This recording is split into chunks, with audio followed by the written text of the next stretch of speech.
If you are a B2B marketer who's interested in thriving in the UK, then our next guest is absolutely for you.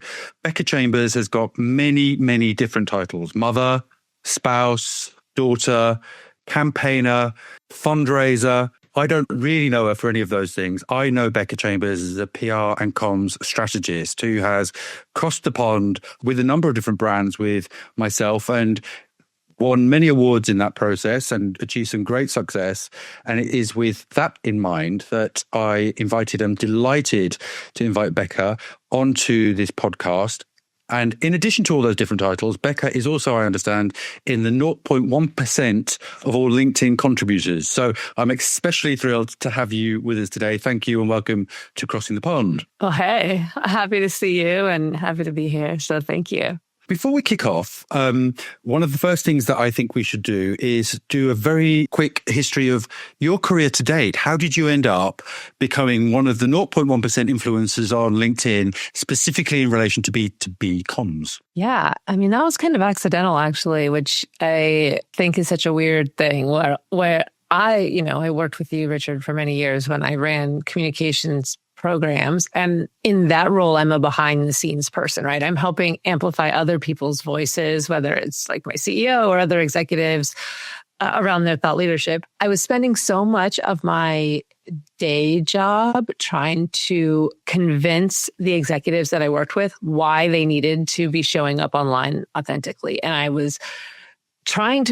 using other people as proof points, and I was trying to make this point, and I was so exhausted by it that I was like, I'm just going to do it myself. I'm going to be the proof of concept. So I started to do it just to say, hey, if Becca, head of comms, can get 1 million views in X number of months, you could get 10 times that. But what I found is when I started posting, because I write in the way that I talk, I started getting, I think I had 1 million views in my first couple of months that I started posting. And that for me became this reinforcement that I just needed to keep doing it. So I kept doing it and it built on itself. And I would look at who was following me and I would adjust and I would just keep testing and trying. And eventually I got to the point where I was hitting like 10 million views in a month. Proof of concept. 10 million views in a month. Yeah. That's a lot of people. That's my average for the last year. But I had one post that got 20 million views, one post. So it just goes to show that, if you can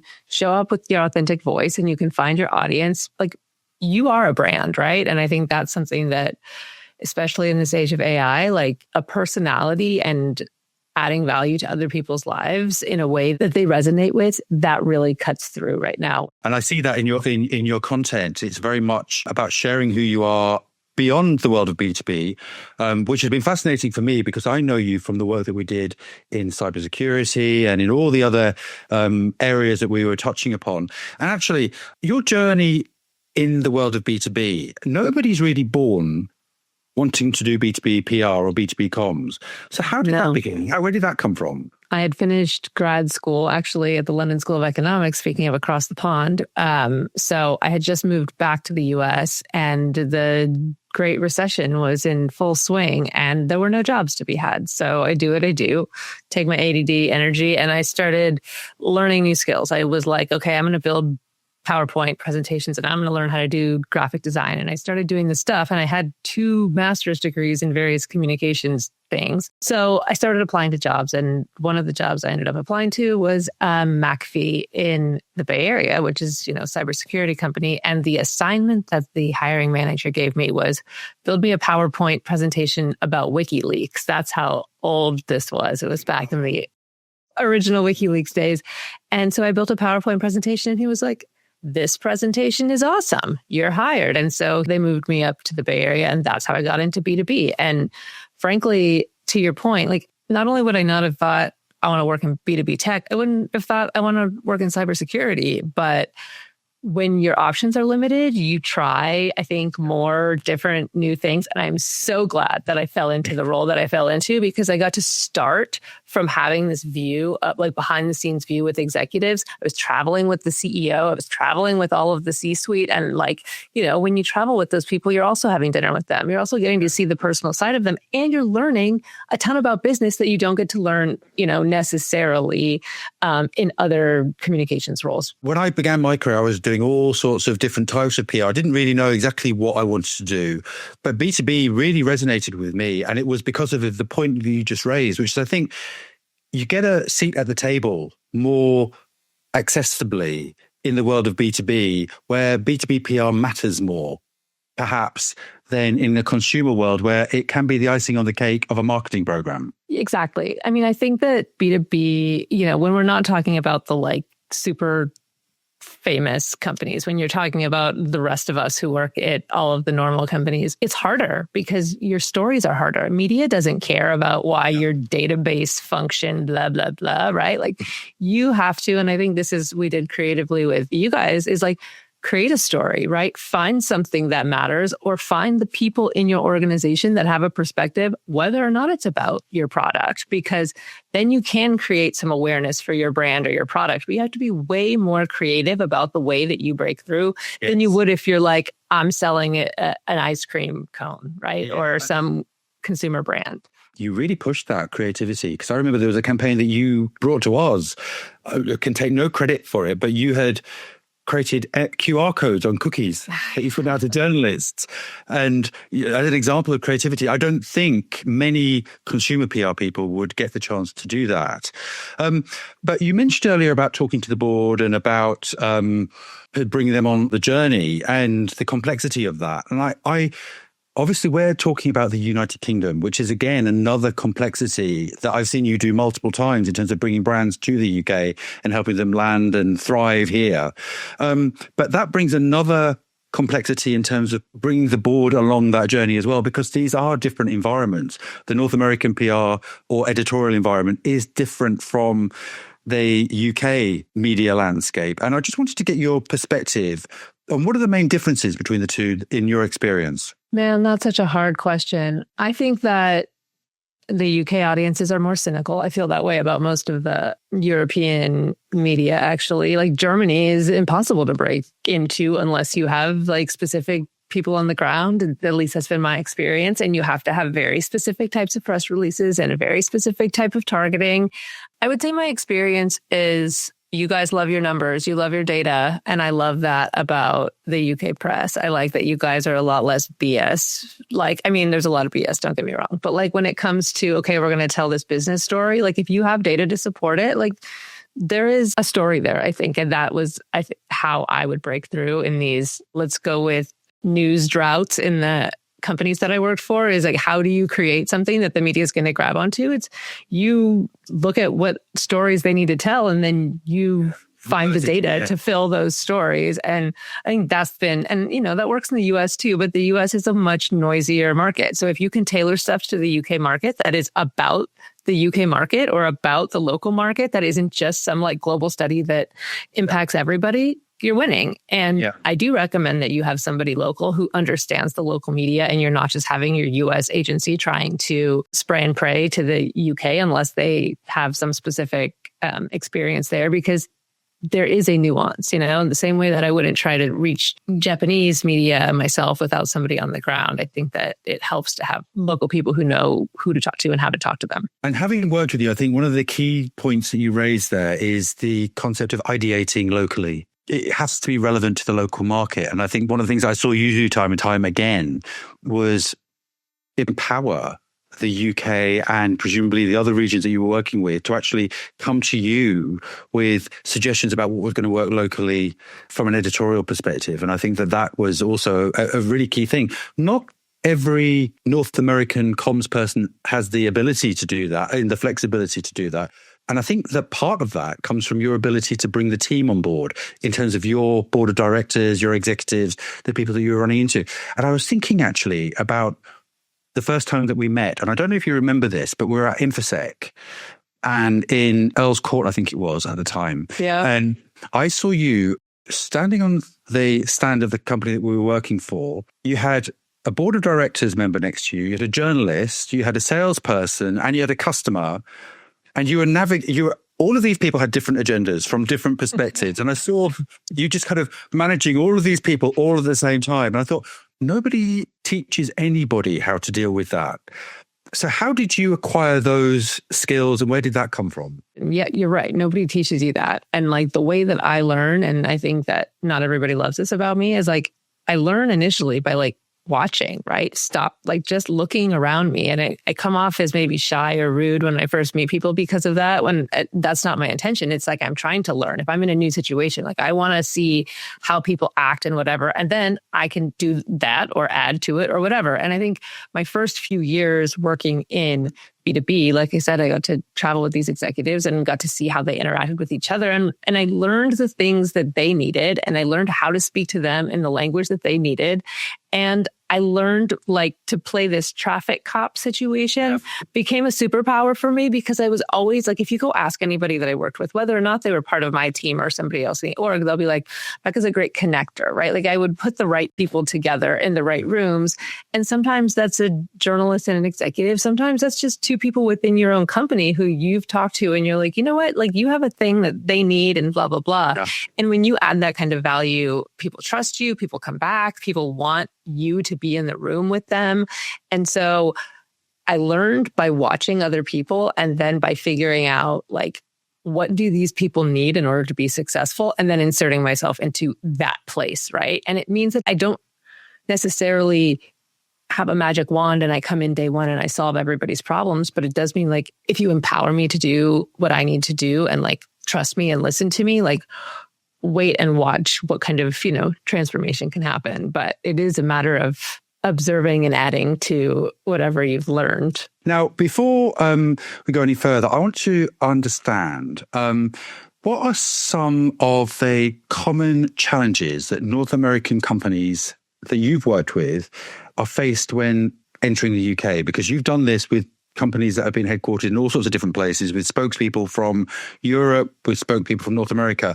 And so if you were advising somebody on the first time that they were coming to the UK, either as a spokesperson or as the comms person guiding the spokesperson, what would be the top 3 tips that you would give them to prepare for? I mean, I think what we talked about already is like, don't make everything about global or US this or whatever. Like if you're a US company and you're going to the UK, like make it relevant to the people there. Why is this relevant to that audience? Why is this relevant to that market? Why is this product helpful in this specific thing?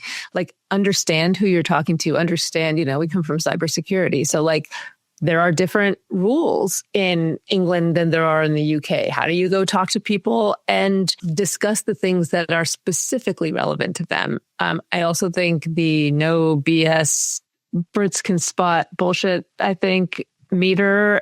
So don't come in with a bunch of fluff, like if you're going to be interviewed, like come with your talking points, nail them, and be ready to have a response if somebody asks you questions, because I find that British media is just more straightforward about what they're trying to get at and will ask the questions that they want. And if you're not prepared to answer them, you're the one who's going to look stupid. So my next question, I should confess, the next 3 questions I put into Chat GPT and I said, I'm interviewing Becca from LinkedIn.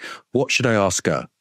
And this is what Chat GPT thinks Becca from LinkedIn needs to be asked. So how do you see the UK's B2B marketing landscape evolving? I think that the UK B2B landscape is shifting like everybody else's, trying to figure out how to like the media landscape, how to find space for these conversations. There is not enough attention anymore in this world. So how are brands capturing attention? I think that the struggles and the evolution that are happening everywhere are happening just the same in the UK. Media is fragmenting, right? Individuals are going to alternative media. People are moving towards newsletters or, Substack. Right. Yeah.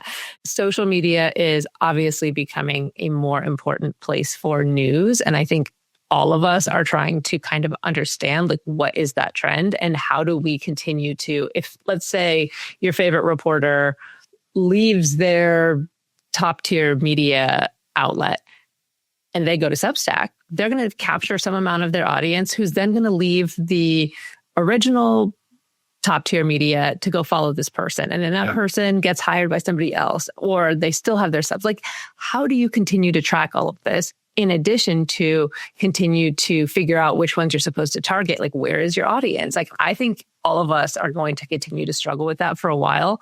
But then we go to AI. AI helps us with research, right? Helps us find where is our audience, who is talking about what, how do we make sure that we're reaching the people that we're trying to reach. I don't think that the UK's struggles with this are much different than what we're dealing with here, and I think it's only going to get worse for a while.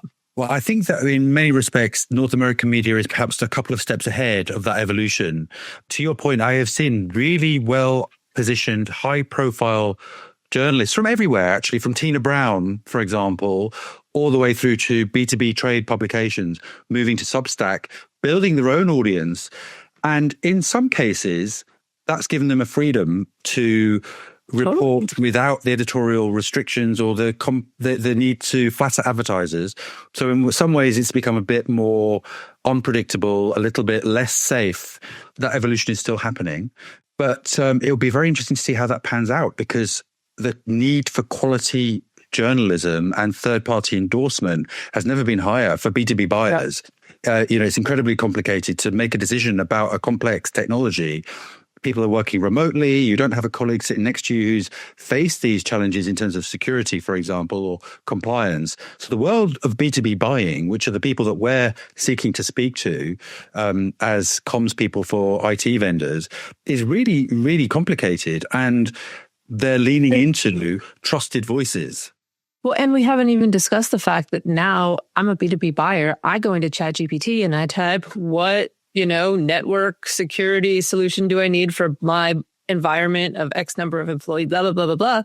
And it listens to the whatever ChatGPT spits out.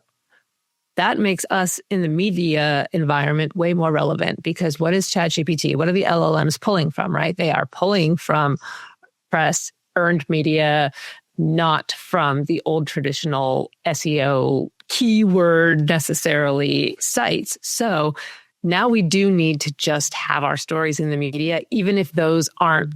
I used to never suggest just go and get, press for the sake of getting press, right?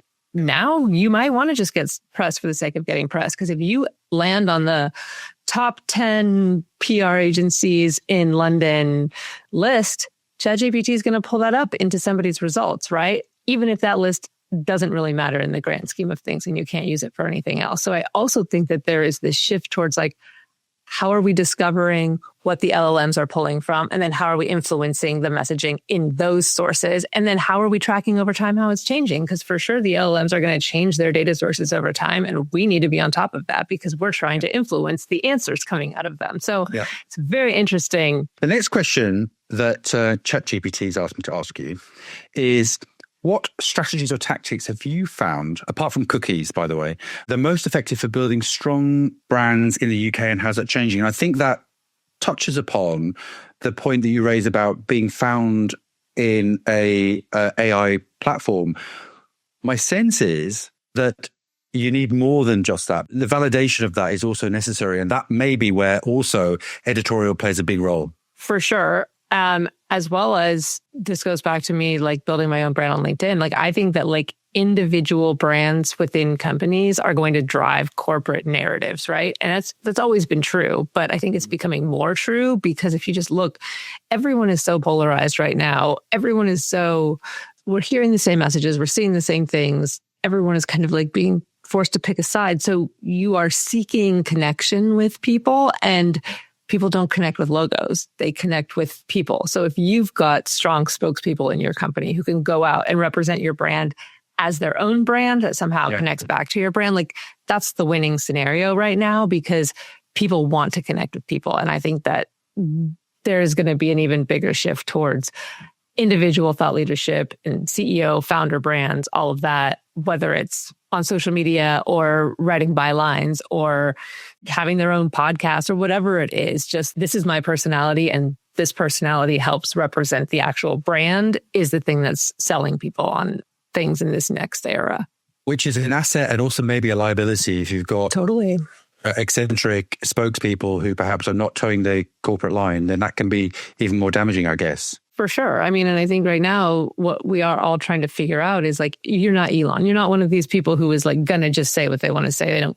give a shit what anybody else thinks. Like, how do you have a perspective, show up authentically, and yet still not polarize half of your audience? And it must be particularly challenging if you're working with spokespeople who are used to the North American media environment and then all of a sudden are being thrust into the UK, where there is that degree of cynicism, that's the need for localization. That must be very tough. I think that the experience that you have is hugely relevant to the people who are looking at the UK going, blimey, this is such an important market. £188 billion of B2B revenue each year means that this is like another state. It's a huge market for American brands. And it's also, as we saw, often the most significant next environment after the North American market. Exactly. Like if you can get into the UK, that definitely helps you expand further into Europe. And, you already have the advantage of not having to translate everything into other languages, which is helpful. And I think people underestimate the amount of effort and time it takes to do localization. Like if you can localize in the sense of tailoring stories, making sure you have data for a local market without having to worry about like all of the language barriers. Like you said, it's a huge market, already has the same language. You might as well start investing with people in the UK who understand the media landscape. One thing I did find is I think UK media does appreciate, even with the cynicism, they do appreciate when I'm an American company trying to have a UK perspective for you. You know what I mean? Like there is kind of a respect for that. So I think if you are willing to put in the extra effort to be like, I am going to localize this for the UK, it goes a really long way. I totally agree. I think you're absolutely right. That little bit of investment of showing empathy and relevance and local insight is enormously powerful in the UK. And from a non-UK company especially, right? Like, totally. Totally. And not everybody does that. So I think that's a shortcut way of getting ahead of the competition, because so many of your competitors as a B2B brand from North America coming to the UK just don't have that sensitivity to the fact that the market is different. And they tell a lot of like global stories, right? And it's like, just do a little bit of investment in like a hyper local something, and you can almost guarantee that it will get some kind of pickup because it's just something different and data driven. And it shows that you're like actually specifically paying attention to this market and not just, it's not an afterthought, right? Yeah, exactly. Now, I'm moving away from B2B PR specifically and talking about your role as a transatlantic comms director who's had to do a lot of travel, had to balance the needs of a family and all the responsibilities that I know that you have on your personal agenda. Have you got any tips or hacks for, I know it's probably been a while since you've been in the UK, but for example, how do you deal with all these different time zones personally when you're traveling? How do you deal with transatlantic flights when most of us are not online, we're on a plane? Any tips for the travel part of the gig? This is like so tactical, but like I have an extra set of all of my toiletries, like hairbrush, like all of the things, like just always ready to go so that when I pack, I just have like all of that stuff's ready. Right. Then I just have to pick my clothes, which is a whole other disaster for my ADD brain. I hate packing. It's like my Everest. That said, I also use flights productively, as I call it, which sometimes means sleeping the whole way. Because if I'm going to go to the UK and I'm going to have a massive time change, I will sleep on the flight. I'm not going to feel guilty for like not working on the flight. But then on the flip side, if I need to stay awake in order to like normalize, I try to like do what I can do to normalize time change by either sleeping or not sleeping purposefully on the flight. The next thing I want to ask you, maybe sometimes you should be here, but favorite hotels, favorite restaurants, any tips for that B2B marketer who's coming to the UK, to London specifically for the first time, because that's often the place that everybody comes to. What were your favorite places to visit, to go to? That's impossible because I lived in London for a while. So like I no longer have a good perspective on like what is just things that I liked versus things that, I don't know. I don't have a good answer, but I will say my favorite pub was the Churchill Arms. It's in Kensington, but like right on the border of Notting Hill. So if you're going to go to London for business, just make sure you build in a few hours to like wander around, It's like the best place to just get lost for a little while. Perfect. Excellent. Becca, that's been amazing. I'm really conscious of the fact that we have perhaps reached the time limit of the amount of time that I can get for you today. Actually, we should share as well. How would people find you on LinkedIn if they were looking for Becca Chambers? Just look for Becca Chambers. Becca Chambers. I mean, Becca from LinkedIn. It'll be hard to miss me if you type in Becca into the search because I post a lot. I highly recommend anybody who's tuning in to go and have a look at Becca on LinkedIn. I'm so grateful for you participating in Crossing the Pond. Thank you so much. And it's great to see you. Perfect. It was great to see you.